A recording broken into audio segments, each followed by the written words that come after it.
और नीचे जो वो सब्सक्राइब का बटन है ना, उसको हिट करो, जल्दी से करो सब्सक्राइब।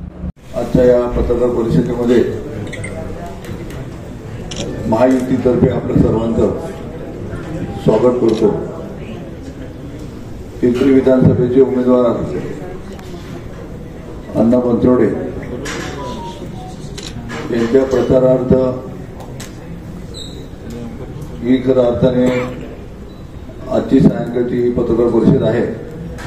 या पत्रकार परिषदेला उपस्थित असलेल्या आमदार सन्माननीय उमाताई खापरे, आरपीआयच्या नेत्या, महाराष्ट्र राज्याच्या महिला अध्यक्षा सन्माननीय सोनकांबळेताई,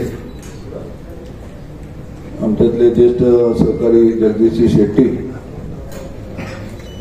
सन्माननीय माजी नगरसेवक व उद्योजक हरीश बोधानीजी, या भागातले लोकप्रिय नगरसेवक माजी उपमहापौर सन्माननीय डबू आसवानी,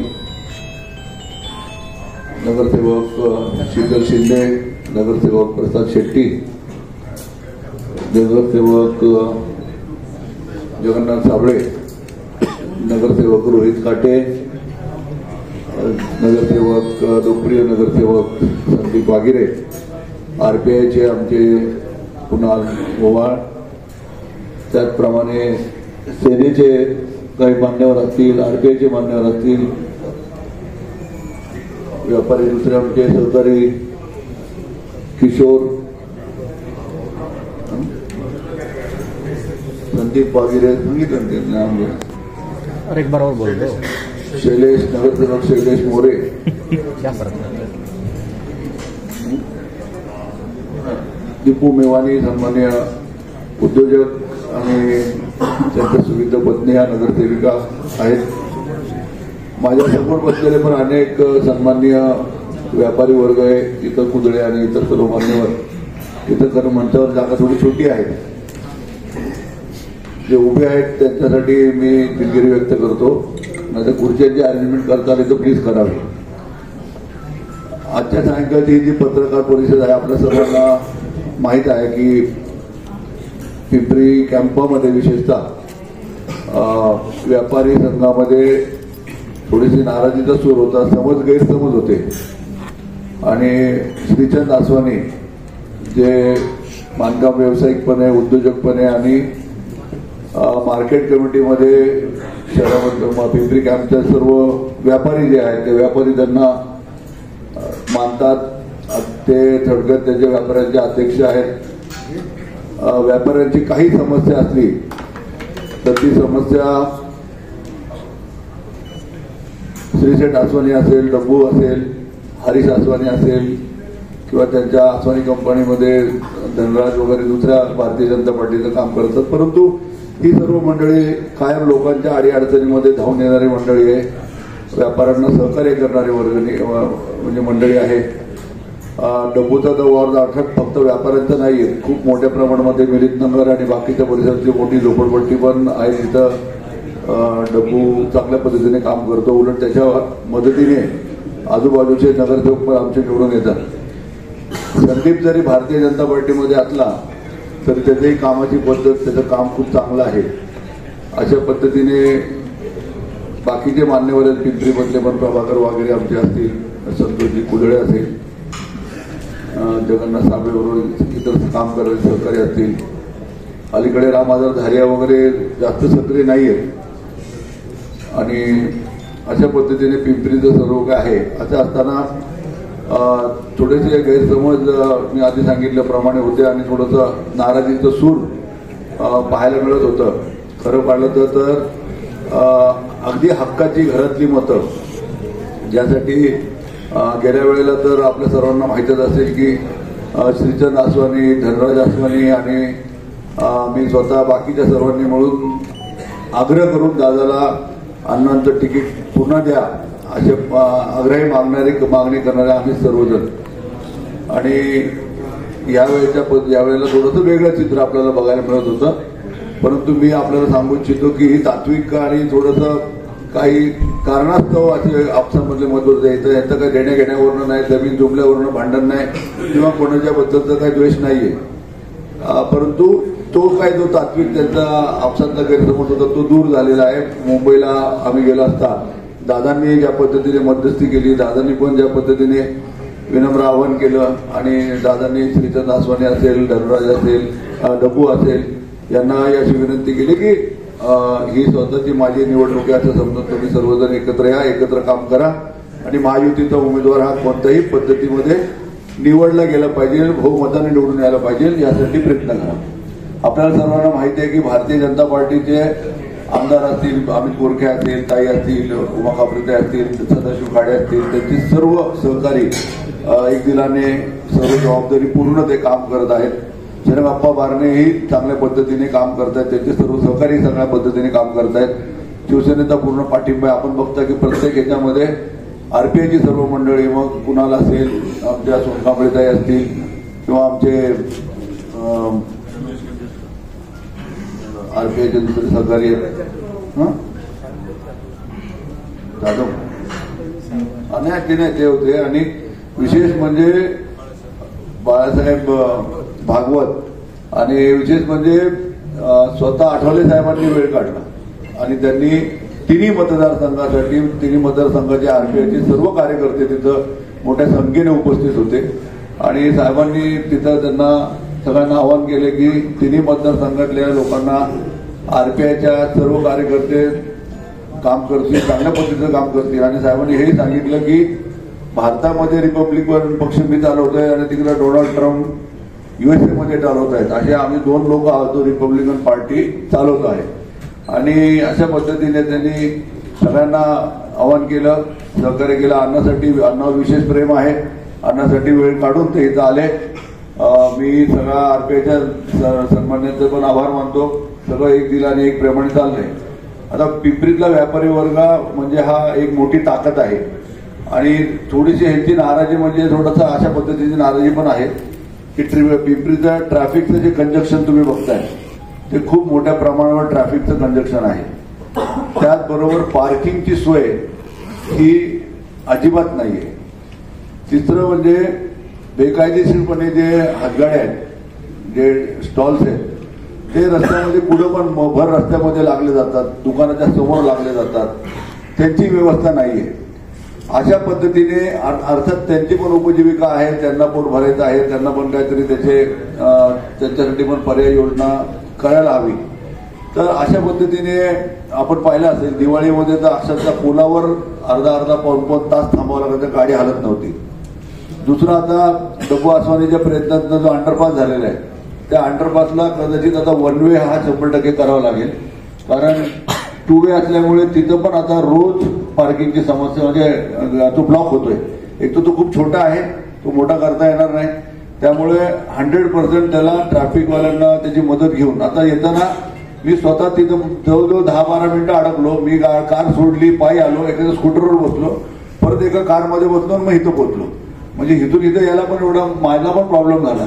तर त्यामुळे खरोखरच ही प्रॉब्लेम खूप मोठा प्रॉब्लेम आहे.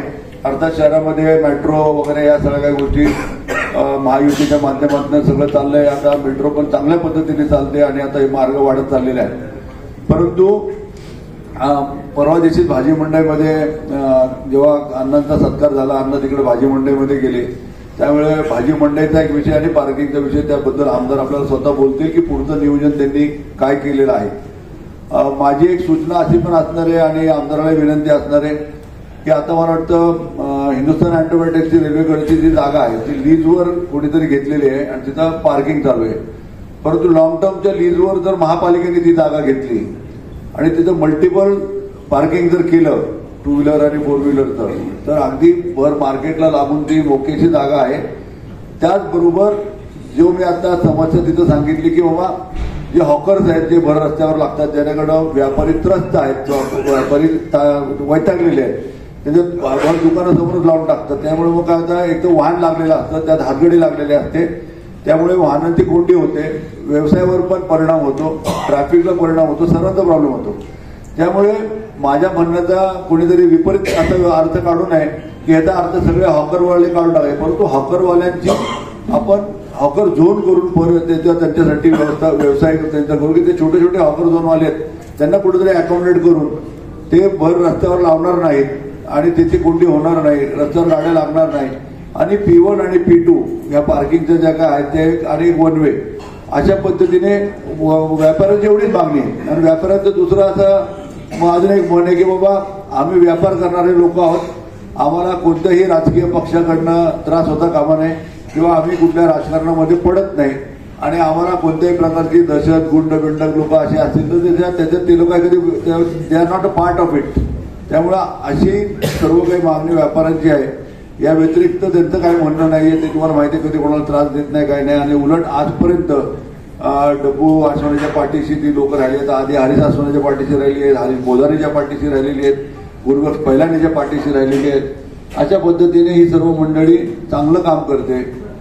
तर हीच एवढी समस्या आहे. आणि हा आता दादानी मध्यस्थी केल्यानंतर आता हा जो दुरावा आहे तो दूर झालेला आहे, मनोमिलन झालेलं आहे, एकत्र काम सुरू आहे. ऑलरेडी काम त्यांनी सुरू विरोधात काम केलं नव्हतं. आता इनडायरेक्टली डायरेक्टली तुम्हाला माहिती आहे अलीकडच्या काळामध्ये एखादा कार्यकर्ता काहीतरी करतो, एखादा ट्विट टाकून देतो, एखादा मेसेज सोडून टाकतो, त्याचा परिणाम मात्र त्या उमेदवाराला भोगावा लागतो. कार्यकर्ता चूक करतो आणि मग कार्यकर्त्याने केलेली चूक ती शेकली जाते त्या उमेदवारावर.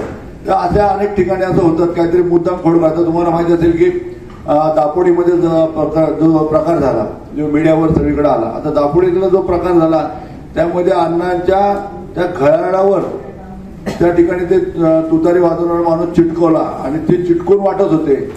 आता ते चिटकून वाटवते म्हणजे करणाऱ्या डोकं तर मोठ्या माणसाचं आहे ना, प्लॅनर कोणतरी वेगळा आहे, परंतु ते दिला हातामध्ये पोरांच्या.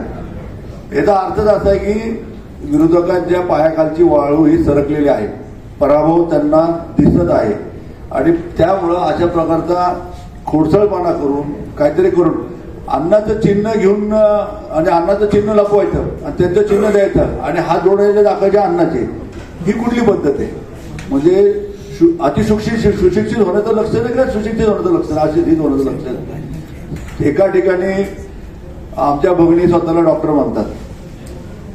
आता डॉक्टर ही पदवी आमच्या काँग्रेस आयच्या कैलास कदमला पण आहे, डॉक्टर ही पदवी आमच्या ज्ञानेश्वर कांबळेला पण आहे.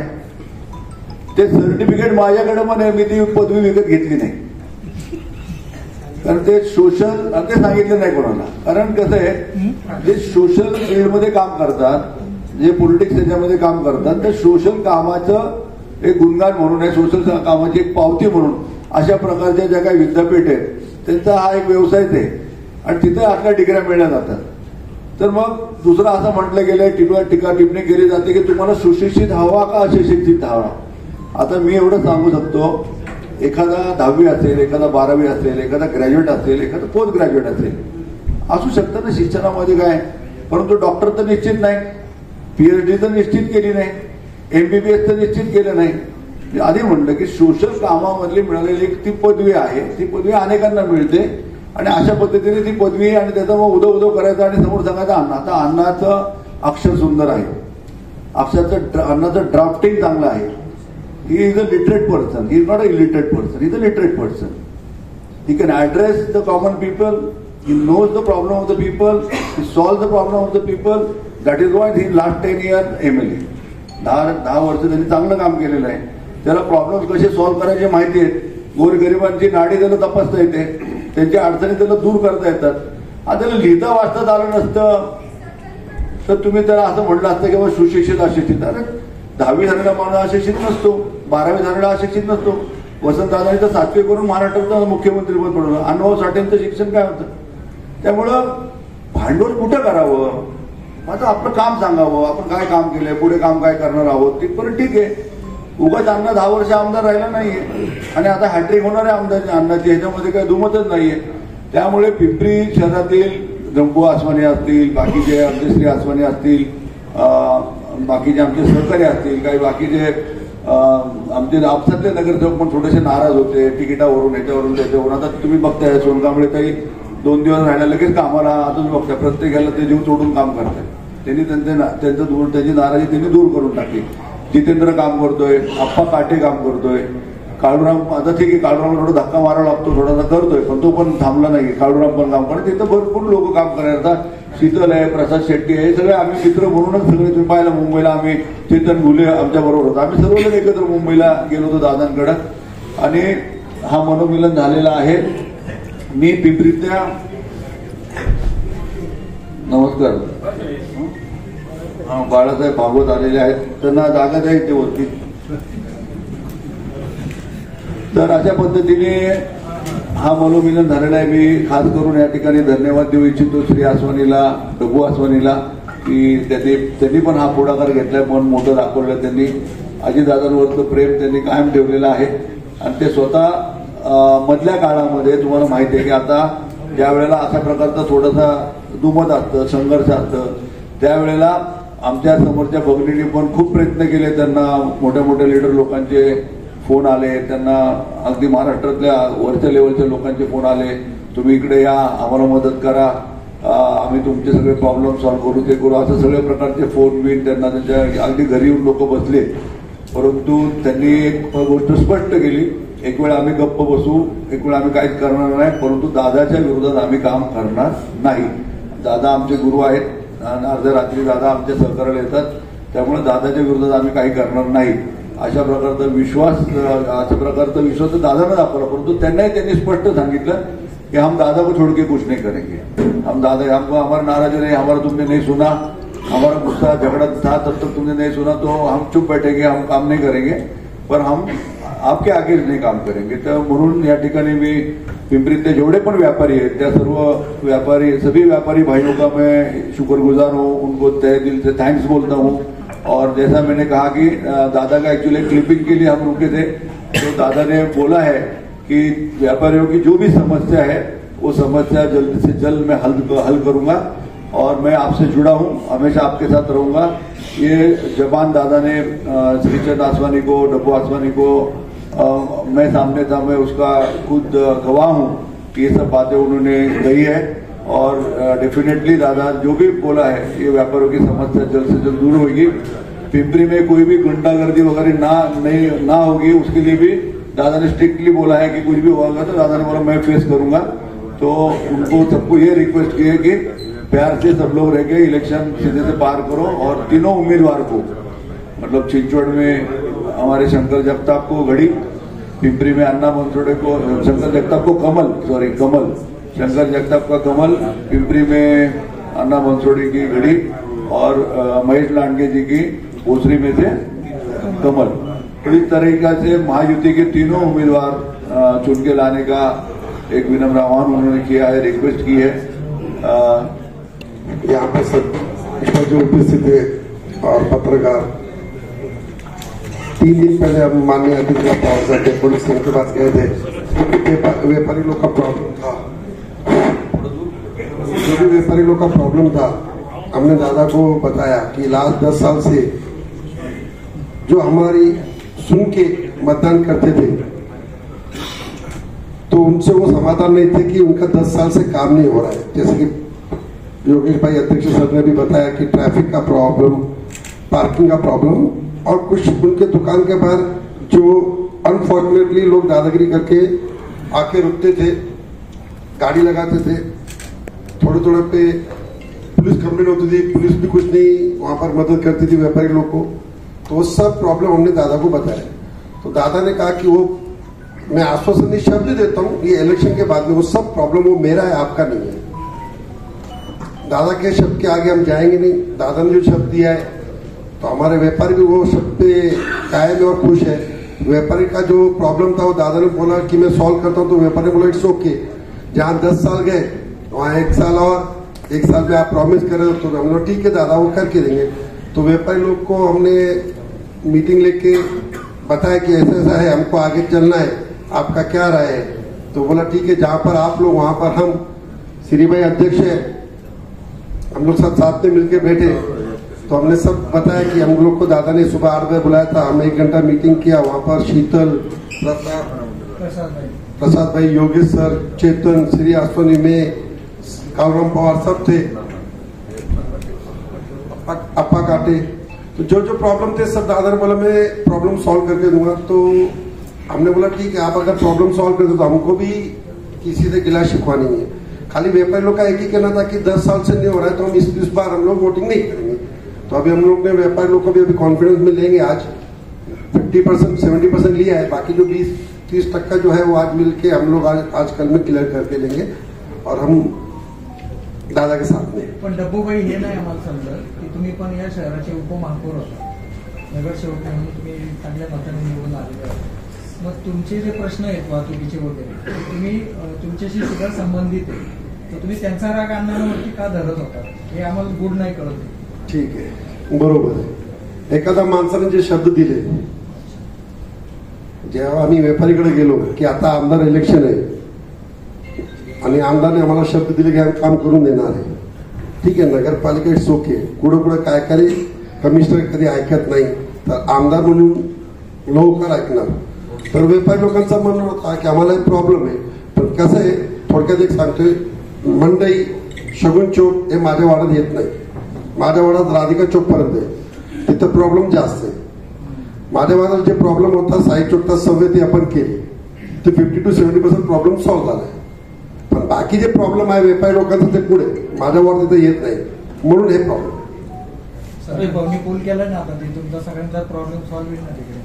आणि योगेश भाईंची सूचना चांगली आहे, तिथे खरं ते महिने देण्यापेक्षा ते दुमजली पार्किंग मुंबई पुणे महापालिकेसारखं केलं, भाजी मंडई प्रश्न सुटतो। ते गेले 5 वर्षापासून प्रॉब्लेम आहे, 3 टाइम ते प्रपोजल झालेलं आहे, पण ते परत कॅन्सल केलंय। कारण काय माहित नाही, आता ते कुणाचं राजकारण आहे, तिथला नगरसेवक नको का आम्हाला नको कुणाला नको ते माहित नाही, पण शेवटी आता जे लोकांचा प्रॉब्लेम आहे ते आपल्याला लवकर व्यापारी लोकांचा प्रॉब्लेम छुटला पाहिजे, बस तेवढीच एक आमची विनंती है। डब्बू भाई, आपने बोला था कि मैं अन्ना का काम नहीं करूंगा, जरूरत पड़ेगी तो मैं रिजाइन दे दूंगा, दादा का भी प्रेशर आएगा तो भी नहीं करूंगा, पार्टी छोड़ दूंगा, तो क्या अब दिल से मनोमिलन हो गया है? मैंने ये कहा था, मैं मान्य करता हूँ। क्यों कहा था, उसका कारण थे व्यापारी जिन्होंने मेरे को चुन के लाया, हमेशा मुझे 3 बार चुन के लाया, हमेशा मेरे साथ में रहे। अगर उनका प्रॉब्लम सॉल्व नहीं होता है तो मैं नेचुरल मेरे को ये पार्ट रिजाइन देने का और मैं अन्ना को काम नहीं करूंगा बोला था, लेकिन मेरे को अभी दादा ने आश्वासन दिया है कि ये सब काम जो तूने व्यापारी को शब्द दिया वो सब मैं करूंगा, तो ठीक है। इसलिए मैंने बोला ठीक है, इट्स ओके, हम दादा को मदद करेंगे, दादा के साथ में रहेंगे। तो कल से आप उनके साथ मिलकर कल से नहीं, अभी से मिलके साथ प्रचार करेंगे? कल नहीं, मैं इसलिए बोल रहा था बिकॉज टुमारो नेवर कम। अभी तक आपने 2 कैंडिडेट को मार्केट में घुमाया, पहला शिवा साड़वे को, उसके बाद आप आपको मैंने 15 लोग को घुमाया, 15 लोग को घुमाया, मैं आपको नाम भी बताता हूँ। नहीं आप 2 बोल रहे हैं, 15 लोग को घुमाया। तब तक टिकट किसका कंफर्म नहीं था, जिससे टिकट कंफर्म हो गया उसके बाद में मैं कहीं पर भी नहीं गया हूँ। आप ये नोट कर लो, आप चेक करना। प्रश्न ले लो, एक मिनिट। दादांचं तुमचं असं म्हणणं, दादावर आमचा विश्वास आहे, आता तुमचा सगळा राग दादावरचा संपलाय, अण्णावरचा राग गेला नाही का? दादा आणि यांना एकच आहे ना, पार्टी आमची एकच आहे ना। अर्धा तास बसला तुम्ही चेहऱ्यावर असं तुम्ही का परत भांडण लावता? एक मिनट डब्बू भाई, मेरा प्रश्न कल तक आपके ही बंधु का एक वीडियो वायरल हो रहा था कि सुरक्षा का काम करो, वीडियो वायरल हो रहा था मार्केट में। सही बात है, वो वीडियो बंद होगा कि वो भी वायरल होगा? ये एक मिनट, तुतारी का जो आप बोल रहे वीडियो वायरल नहीं हुआ था, ठीक है, आप बोल रहे तो हम एक बात बता रहे, अभी जो हम बैठे हैं, दादा को जो शब्द दिया है, तो उसके बाद में आपने कुछ देखा है क्या? मैं कल की बात किया, तो कल नहीं मांगा उनका, ठीक है, उनका कहना तो हम सुन के लेंगे, किसने डाला ठीक है, 100 के हमने दादा को शब्द दिया है, तो हम अपने शब्द पे रहेंगे और पार्टी का काम करेंगे। युगल भाई, भाजपा उत्तर भारतीय मोर्चा के प्रदेश उपाध्यक्ष, भाजपा उत्तर भारतीय मोर्चा के प्रदेश उपाध्यक्ष बबलू सोनकर को आपने नहीं बुलाया था क्या? क्या उत्तर भारतीय कोड की जरूरत नहीं है, सिंधी कोड काफी है? किसकी जरूरत नहीं है? उत्तर भारतीय कोड की जरूरत नहीं है क्या? भाजपा उत्तर भारतीय मोर्चा प्रदेश उपाध्यक्ष बबलू सोनकर को आपने यहाँ पे निमंत्रण नहीं दिया था क्या? नहीं, हमने उसके, सुनो मेरी बात, एक बात आपको मैं क्लियर करता हूँ कि यहाँ पर जो हमने मीटिंग रखी थी, ये भी पहले आपको क्लियर करता हूँ। ये मीटिंग सिर्फ हमने व्यापारी भाइयों के साथ रखी थी, हमने और किसी को नहीं बुलाया था, किसी को भी नहीं बुलाया था। और अभी क्या हो गया, आज योगी जी वहां पर आए थे, वहां स्टेज पर बात हुई, हम सब गड़बड़ में थे। जैसे अभी उमादाई बोले, हमारी बात उस स्टेज पे हुई है, हमने कोई फतवा निकाला नहीं, कोई एजेंडा निकाला नहीं, कुछ नहीं, अचानक से मीटिंग कॉल की, वो भी बहुत लेट मैसेज आपको मिले, इसलिए मैसेज नहीं भी कह रहेंगे और हमने किसी को भी नहीं बुलाया। मैं आपको बोल रहा हूँ कि मीटिंग ऐसा था कि व्यापारी लोग मिलके, आमदार साहब यानी अन्ना, मैं और बाकी जो हम 4-5 लोग थे, क्योंकि सब लोग बिजी है अपने अपने, हमने अभी रह गए 2 दिन, हमने सबको बोला है कि आप अपने अपने कॉन्स्टिट्यूंसी में अभी काम करो, साथ घूमना आप बंद करो। एक ये बात। दूसरी बात, जो मुझे पता नहीं है, बबलू सोनकर के घर में कोई बीमार है, वो इधर आए नहीं, तो हमने यहाँ, दूसरी बात मैं आपको कि हमको हमारे जितने भी मित्र पक्ष के लोग हैं, हमको उनकी सबकी जरूरत है, हम सब उनका रिस्पेक्ट करते हैं, हम किसी का भी अनादर नहीं करते हैं। मुझे अपना डब्बू भाई से एक आखिरी प्रश्न पूछना है।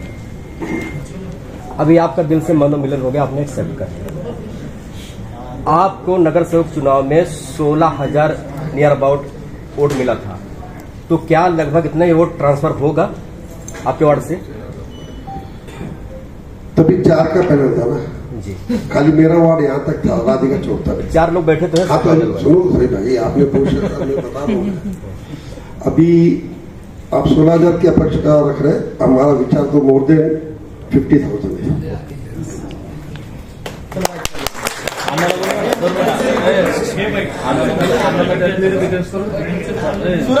अण्णांना बोलू दे, 2 मिनिट तुम्ही चालू करा,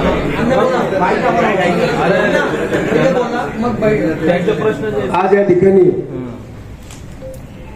पिंपरी विधानसभा मतदार संघाचे महायुतीचा उमेदवार या नात्याने जी पत्रकार परिषद या ठिकाणी आयोजित केली, त्यासाठी प्रामुख्याने उपस्थित असलेल्या आमदार उमाताई कापरे, राष्ट्रवादी काँग्रेस पक्षाचे अध्यक्ष योगीजी भर, या भागाचे नगरसेवक संदीप वागिरे, नगरसेवक डब्बू आसवानी, चंद्रकांता सोनकांबळेताई,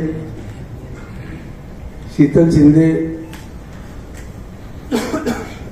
जगदीशभाई शेट्टी, श्रीचंद आसवानी, दीपक मेवानी, रोहित आप्पा काटे, प्रसाद भाई शेट्टी, जगू साबळे, किशोर केसवानी, लच्चू गुलानी, जयेश चौधरी, नगरसेवक शैलेश मोरे, माजी नगरसेवक हरीश बोदानी, गोपाल खत्री, आरपीआयचे अध्यक्ष कुणाल वावळकर, बाळासाहेब भागवत, व्यासपीठावर उपस्थित असलेले सर्व माझे सहकारी, आज ही जी पत्रकार परिषद या ठिकाणी घेण्यात आली, आयोजित करण्यात आली, खरं तर खूप दिवसापासून चाललेला हा गोंधळ आदरणीय अजितदादा पवार, राष्ट्रवादी काँग्रेस पक्षाचे अध्यक्ष योगेशजी भर यांच्या पुढाकाराने आज संपुष्टात आलेला आहे। गेली 10 वर्षापासून पिंपरी मतदारसंघातून काम करत असताना माझ्या पिंपरी भागातील सर्व सिंधी बांधवांना, व्यापारी वर्गांना माझं काल पण सहकार्य होतं, आजही सहकार्य राहील, उद्याही सहकार्य राहील। ज्या काही पिंपरी भागातील अडचणी असतील त्या अडचणी सोडवण्यासाठी मीही कटिबद्ध राहील। आज या पत्रकार परिषदेच्या निमित्ताने मी सांगू इच्छितो, खरं तर महायुतीचा उमेदवार या नात्याने राष्ट्रवादी काँग्रेस पार्टी, भारतीय जनता पार्टी, एकनाथजी शिंदे गट, आरपीआय आणि इतर घटक पक्षाची युती आहे। वास्तविक बघितलं तर पिंपरी विधानसभा मतदारसंघातून राष्ट्रवादीचा उमेदवार म्हणून माझं चिन्ह घड्याळ असेल, चिंचवड विधानसभा मतदारसंघातून शंकर जगताप यांचं चिन्ह कमळ असेल आणि भोसरी मतदारसंघातून महेश लांडगे यांचं चिन्ह पण कमळ असणार आहे. खरं तर आत्ताच या ठिकाणी नगरसेवक तुषार हिंगे यांचंही आगमन झालेले, त्यांचंही मी स्वागत करतो. पिंपरी चिंचवड शहराचा विकास खऱ्या अर्थाने तुम्हाला आम्हाला सर्वांनाच माहिती आहे, आदरणीय दादांनी केलेलं आहे. या ठिकाणी उपस्थित असलेले सर्व नगरसेवक, सर्व पक्षाचे, घटक पक्षाचे पण पदाधिकारी, खरं तर दादाचे आम्ही सर्वजण पायीकच आहोत. शहराचा विकास करत असताना आदरणीय दादांनी सर्व जाती धर्माला एकत्रित घेऊन पिंपरी चिंचवड शहराचा विकास केलेला आहे. पुढीलही काळात दादा सर्वांना विश्वासात घेऊनच या शहराचा विकास करतील. या ठिकाणी उपस्थित असलेले माझे सर्व पत्रकार बांधवांना एकच विनंती, आमच्या सर्वांनी ठरवलेले की आदरणीय दादा हे उमेदवार असून दादाच्यासाठी सर्वांनी काम करायचे. त्यामुळं मी उमेदवार आहे का नाही आहे हा नंतरचा भाग आहे. ज्या नेत्यांना आपण मानतो त्या नेत्यांचा आदेश मानणं आमच्या सर्वांचं कर्तव्य आहे. या कार्यक्रमाच्या निमित्ताने मी एवढंच सांगू इच्छितो की पिंपरीमधील सर्व व्यापाऱ्यांना पुढील काळात जी काय मदत लागणार आहे ती मदत माझ्याकडनं, नगरसेवक या नात्याने सर्वांकडनं केली जाईल, एवढंच आश्वासन आज या ठिकाणी करतो. आजचे बातमीपत्र येथेच संपले. पुन्हा भेटूया नवीन बातमीसहित. तोपर्यंत जय हिंद, जय महाराष्ट्र.